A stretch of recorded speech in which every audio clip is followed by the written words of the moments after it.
An economic theory is not a religion. It should work regardless of whether or not you believe in it. It should also be sort of ideologically agnostic in the sense that if you apply the theory one way, it will raise prices, and by the same token, if you apply it in reverse, it will lower them.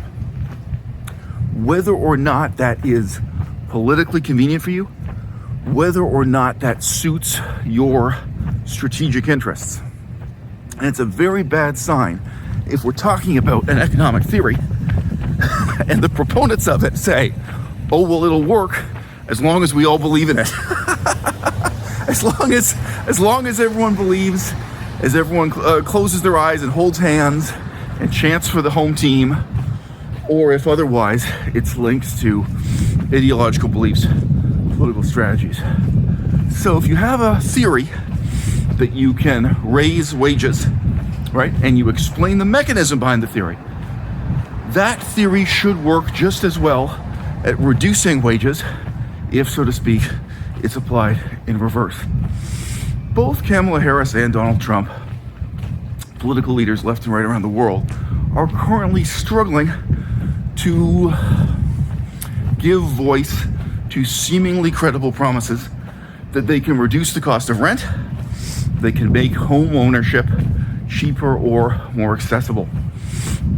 There are very, very few mechanisms at their disposal, and most of them have been discredited through historical precedent. Deeply disappointing, embittering historical precedent over many decades and many centuries. Price controls.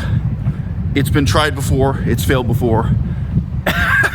There's hardly a government in the world, left or right, at some point in the past 100 years that hasn't tried to put price controls on rent or on buying and selling houses. Direct subsidies to the construction of new housing, right? So this is trying to boost supply. Long history. You can say it has advantages, disadvantages. Government subsidized housing projects, right? Rent controlled apartments provided by the governments, whether you call them the PJs or otherwise, whether you call them a housing project or use some other term. Long and storied history. To say it has advantages and disadvantages would be an understatement. Obviously, it's become notorious and despised, rather like price controls. People only think of the defects and disadvantages at this point. By the way, I'm taking this walk at about 5:10 a.m. It's a beautiful moon in the sky. The camera probably won't capture it. This is before the sunrise and before the gym has opened, actually. I'm trying to get some exercise before going to the gym. So if I look exhausted, I am exhausted. Nevertheless, this is the most important YouTube video you're ever going to see in your life. Okay, so what is the best available option, whether for Kamala Harris or Donald Trump? And let's just point out too, this is kind of politically agnostic in another sense. Doesn't matter whether you believe it or not, blah, blah, blah. This would work just as well in the United States or Canada, in big cities or small towns, in Japan, anywhere in the world. If the city of Detroit had wanted to boost housing prices, had wanted to increase the cost of rent at any point in the last 30 years, they could have shut down all of the government offices in the smaller capital city, Lansing, and relocated those offices to downtown Detroit. What then would happen? Okay, it's not just that directly more commercial property is used or more empty land is bought up to build new offices for the government, right? All of the employees, all of the knock-on effects for small business, directly and indirectly, all of those suddenly now are filling up the empty space in downtown Detroit. So if you don't know, over the last 50 years, there's been a lot of empty space in Detroit. A lot of schools have shut down and disappeared. A lot of hospitals have shut down and disappeared. Obviously, huge towers that were devoted to commerce, shopping, and what have you. So if you wanted to reverse that, right, you could have relocated the government offices from Lansing, Michigan, into the heart of downtown Detroit. The cost of rent would go up. The amount of new housing construction would increase, right? People would start building new houses, renovating old houses. Okay, that would shift the cost of buying a new home upward in a city where that cost had been depressed, to say the least. I actually get a lot of compliments on these videos I record when I'm exhausted, because people say, oh, when you're really tired, you speak more slowly and clearly. You explain the concepts more clearly. When you're well rested, you go too fast. There's certainly some truth to that. Okay, so again, this is an economic mechanism that you don't need to believe in. It'll work whether you believe in it or not. It'll work whether it is politically convenient or inconvenient for you, whether strategically you like it or hate it. Okay, and it works whether we want to move the needle up or down, whether we want to increase the cost of housing or decrease it. I'll tell you one more thing about Lansing, Michigan. It has 2 university campuses, I believe. Maybe there's a third one, I don't know. There are at least 2 big universities there in Lansing. They don't need to be there. There's a lot of empty space in the city of Detroit. At any point in the last 30 years, at any point in the last 50 years, the government could have, with a stroke of a pen, said, okay, we're closing down the university campus in Lansing. We're moving it into the heart of downtown Detroit, where there's a lot of empty space, a lot of abandoned housing. We're going to take advantage of that, and then we're going to revitalize Detroit in that sense. So again, it's not just the buildings directly used by the university. Obviously, there would be a kind of construction boom paid for by that. What otherwise would be underutilized or empty land is now suddenly filled up with libraries and classrooms that are built at these universities, right? The employees of the university, the students at the university, now they are all trying to rent housing or buy housing in the Detroit area instead of Lansing. So, and again, the private sector will respond to this without any subsidy. The private sector will start renovating old buildings, constructing new buildings, landlord activity and so on will all increase in response to demand. What you are fundamentally doing here is relocating demand, not reducing demand, not creating demand, just relocating it. And there are a lot of ghost towns across the United States of America, across Canada too. And there are already too many universities and too many government offices clustered in downtown New York City. There are too many universities and too many government offices in the greater Washington, D.C. area. Here in Canada, too many universities, too many government offices in the tiny city of Ottawa. And those could be relocated anywhere. So, any of the universities on Manhattan Island, if you force that university to shut down and relocate to a Rust Belt city, could be Detroit, relocate to a beautiful place on the coast of Florida that's otherwise empty, some small town, a lot of free space.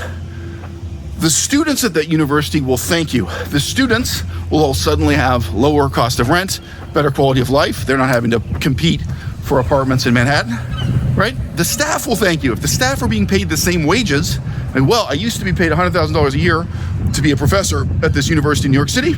Now they're still paid $100,000 a year, but they're in a small town in Florida, or the university is relocated to some ghost town in the, I don't know, the greater Cincinnati area, I don't know, in Ohio or something. Okay, their quality of living increases. But what are the knock-on effects for the rest of New York City? Again, it's not just the use of the land directly employed by the university or directly employed by the government office. Each university, each government office indirectly is driving thousands of jobs, thousands of renters, thousands of homeowners.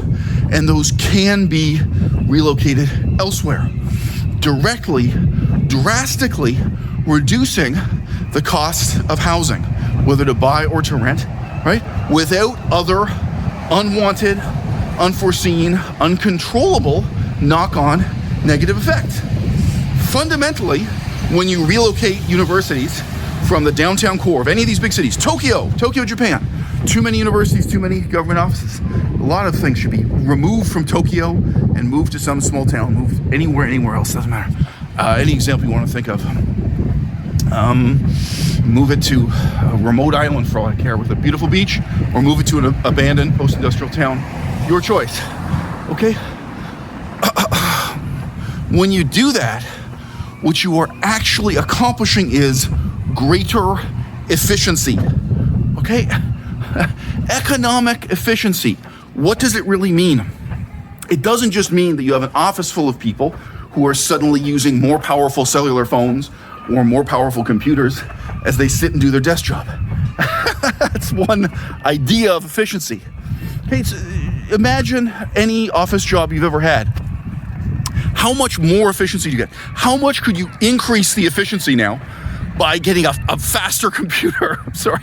Within my lifetime, I've seen this change. I'm old enough to remember. But okay, now saving and loading a file on your hard drive is a little bit faster. Okay, we've upgraded all the computers. There's a tiny, tiny, tiny improvement in efficiency. Okay, what if all of the employees in that office job, what if you can take their rent and cut it in half?